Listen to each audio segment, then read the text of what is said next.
Hello everyone. सोचने वाली बात है ना। इंडिया की आबादी हर साल बढ़ती जा रही है, पर क्या जमीन भी बढ़ रही है? बिल्कुल नहीं।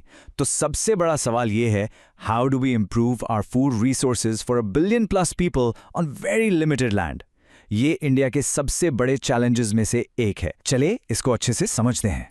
देखिए, इंडिया की पॉपुलेशन ऑलरेडी 1 बिलियन क्रॉस कर चुकी है और ये अभी भी बढ़ ही रही है। ये सिर्फ एक नंबर नहीं है, इसके पीछे है एक बहुत बड़ी, लगातार बढ़ने वाली फूड की डिमांड, एक ऐसी जरूरत जिसे हर हाल में पूरा करना ही है, साल दर साल।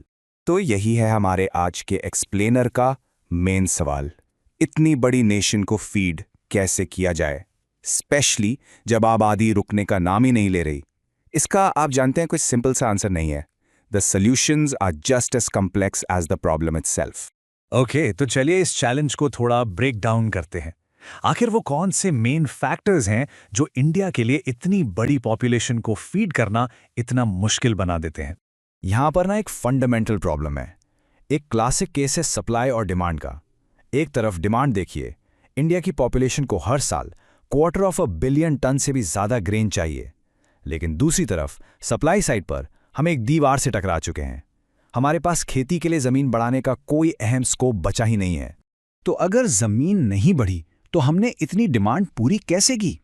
ये चार्ट एक कमाल की कहानी बताता है। देखिए, 1952 से 2010 के बीच हमारा कल्टिवेबल लैंड एरिया सिर्फ 25% बढ़ा, पर फूड ग्रेन प्रोडक्शन को देखिए, वो 400% ऊपर गया। अ 4-fold इंक्रीज। ये कोई जादू नहीं था, it was the result of a revolution in farming. तो प्रोडक्शन में ये जबरदस्त जंप आखिर आया कैसे? इसका जवाब है 2 बड़े एग्रीकल्चरल रेवोल्यूशंस जिन्होंने पूरे देश को बदल कर रख दिया। Let's look at what they were और उन्होंने अपने पीछे क्या छोड़ा। पहला था द ग्रीन रेवोल्यूशन, एक जबरदस्त कोशिश जिसने फूड ग्रेन प्रोडक्शन को बहुत ज्यादा इंक्रीज कर दिया। और इसके साथ साथ चला द व्हाइट रेवोल्यूशन, जिसने मिल्क के लिए वही काम किया और उसकी अवेलेबिलिटी पूरे देश में बेहतर कर दी। इन दोनों ने मिलकर देश की बढ़ती फूड डिमांड को पूरा करने में एक बहुत इंपॉर्टेंट रोल निभाया। लेकिन इस सक्सेस की कीमत चुकानी पड़ी। जैसा कि एक कोट साफ साफ बता रहा है, इतना ज़्यादा प्रोडक्शन हासिल करने के लिए हमारे नेचुरल रिसोर्सेज पर बहुत ज़्यादा प्रेशर पड़ा। खेती की जो बुनियाद हैं, मिट्टी और पानी, उनका इतना यूज़ हुआ कि उनका नेचुरल बैलेंस हमेशा के लिए बिगड़ने का खतरा पैदा हो गया। और यहीं से कहानी में क्रूशल मोड़ आता है। अब चैलेंज सिर्फ ज़्यादा प्रोड्यूस करना नहीं है, अब चैलेंज है कि प्रोडक्शन तो बढ़े लेकिन एनवायरनमेंट को बर्बाद किए बिना। और इसी कोर आइडिया को कहते हैं सस्टेनेबल प्रैक्टिसेस। मतलब फूड सप्लाई बढ़ाने के ऐसे तरीके ढूंढना जिनसे वो डेलिकेट नेचुरल बैलेंस भी बना रहे, जिस पर हम सब डिपेंड करते हैं। तो आखिर इन सस्टेनेबल प्रैक्टिसेस को रियलिटी में कैसे लाएं और क्रॉप यील्ड्स भी कैसे बढ़ाएं? मॉडर्न एग्रीकल्चर इस प्रॉब्लम को एक क्लियर 3-step साइंटिफिक फ्रेमवर्क के जरिए देखती है। ये हैं वो 3 मेजर पिलर्स। पहला है क्रॉप वैरायटी इंप्रूवमेंट, यानी बेहतर किस्म के सीड्स तैयार करना। दूसरा क्रॉप प्रोडक्शन इंप्रूवमेंट, जो फसल उगाने के तरीकों को बेहतर करने पर फोकस करता है। और तीसरा क्रॉप प्रोटेक्शन मैनेजमेंट, मतलब फसल को कीड़ों और बीमारियों से बचाना। आज हम इस एक्सप्लेनर में इसके पहले और सबसे जरूरी स्टेप पर फोकस करेंगे। तो चलिए बेहतर क्रॉप्स बनाने की इस साइंस में डाइव करते हैं। आखिर एक प्लांट को ज्यादा पैदावार देने, बीमारी से लड़ने या फिर तेजी से बढ़ने के लिए इंजीनियर कैसे किया जाता है? Let's take a look. India में क्रॉप इंप्रूवमेंट को समझने के लिए ना, पहले यहाँ के सीजन्स को समझना जरूरी है। यहाँ 2 मेन सीजन्स हैं। एक है खारिफ, जो जून से अक्टूबर तक का रेनी सीजन है, इसमें पैडी और मेज जैसी फसलें होती हैं। और दूसरा है रवि, नवंबर से अप्रैल तक का विंटर सीजन, जिसमें गेहूं और सरसों जैसी फसलें उगती हैं। तो ये बेहतर वैरायटीज बनती कैसे हैं? एक सबसे पॉपुलर मेथड है हाइब्रिडाइजेशन। इसका मतलब है 2 अलग अलग जेनेटिक क्वालिटी वाले प्लांट्स के बीच क्रॉस ब्रीडिंग करवाना, ताकि उनके बेस्ट ट्रेड्स एक नए प्लांट में आ जाएं। सोचो, आप एक ऐसा प्लांट लेते हैं जो बहुत ज्यादा ग्रेन देता है और उसे एक ऐसे प्लांट के साथ क्रॉस करते हैं जो बीमारियों से लड़ सकता है। गोल क्या है? एक नया हाइब्रिड बनाना जिसमें दोनों क्वालिटीज हों, एक सच्चा सुपर प्लांट। एक और इससे भी ज्यादा एडवांस्ड अप्रोच है जेनेटिक इंजीनियरिंग। इसमें पूरे प्लांट्स को क्रॉस करने के बजाय साइंटिस्ट एक सिंगल स्पेसिफिक जीन को आइडेंटिफाई करके प्लांट में डाल सकते हैं, जैसे सूखे से लड़ने की ताकत वाला जीन। इस प्रोसेस से जो क्रॉप्स बनते हैं उन्हें हम कहते हैं जेनेटिकली मॉडिफाइड या जीएम क्रॉप्स। ठीक है, तो अब हमें ये पता है कि साइंटिस्ट नई क्रॉप वैरायटीज कैसे बना सकते हैं। लेकिन अगला सवाल है, वो ये सब क्यों कर रहे हैं? इस साइंस के पीछे आखिर स्पेसिफिक गोल्स क्या हैं?